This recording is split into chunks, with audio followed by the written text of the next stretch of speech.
Halo sahabat Nova, sejak diberlakukan pembatasan sosial berskala besar di berbagai wilayah di Indonesia, nampaknya frozen food alias makanan beku kembali menjadi primadona karena memiliki berbagai kelebihan. Salah satunya karena makanan ini bisa disimpan dalam waktu yang cukup lama. Tentu, hal ini bisa menolong kita yang ingin selalu memasak di rumah, namun tetap memberikan menu yang bervariasi untuk keluarga. Saking maraknya jadi incaran, banyak restoran yang akhirnya memindahkan restorannya ke rumah loh. Dengan cara menghadirkan menu frozen food yang tak kalah lezat dengan yang disajikan di restoran aslinya. Seperti Hoka-Hoka Bento hingga Esteller 77. Namun, menyoal gizi, makanan beku ini aman nggak ya untuk dikonsumsi? Nah, sebelum membahas lebih jauh mengenai frozen food, like dulu video ini dan subscribe YouTube channel Nova supaya tidak ketinggalan video menarik lainnya ya.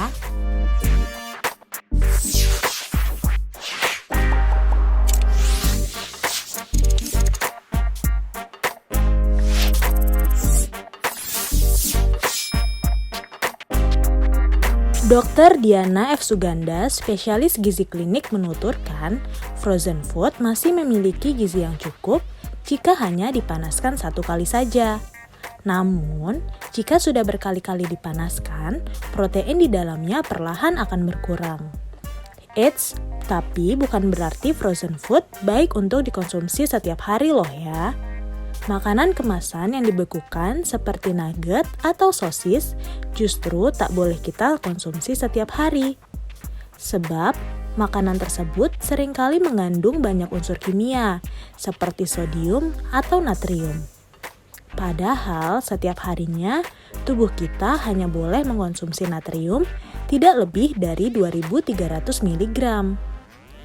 Jika kelebihan, sudah pasti tekanan darah tinggi, penyakit jantung, hingga stroke siap-siap datang menghampiri sahabat Nova. Lantas, jika demikian, bagaimana ya cara mencegahnya? Yuk perhatikan 6 hal berikut ini agar frozen food yang dikonsumsi tak jadi bumerang dan mendatangkan penyakit di kemudian hari. 1. Perhatikan kemasan. Jika kemasan sudah dipenuhi dengan kembang es lancip, bisa jadi makanan tersebut sudah sempat lumer dan kembali dibekukan. Contohnya seperti daging.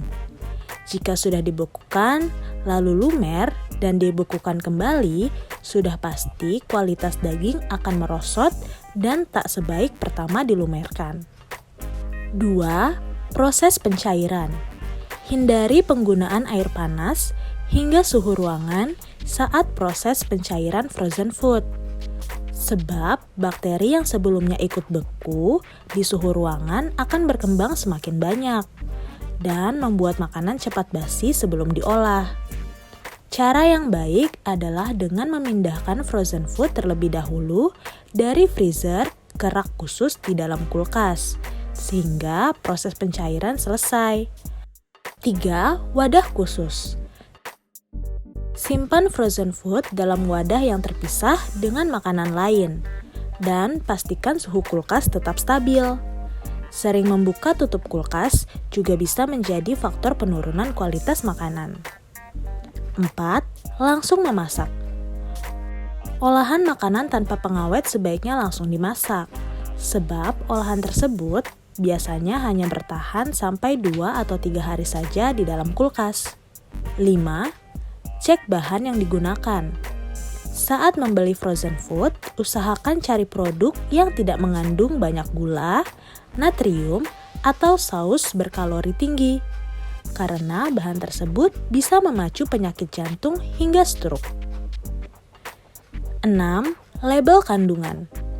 Jangan malas untuk melihat label kandungan gizi dan ingat untuk mempertimbangkan ukuran sajian. Usahakan takaran tersebut disesuaikan dengan kondisi dan kebutuhan tubuh sahabat Nova. Nah, dengan demikian, sahabat Nova bisa mengikuti tren baru yang muncul di masa pandemi ini dengan nyaman. sebab sudah paham caranya yang aman dan tak merugikan bagi kesehatan. Semoga video ini bermanfaat untuk sahabat Nova dan jangan lupa like serta subscribe YouTube channel Nova untuk beragam video menarik lainnya.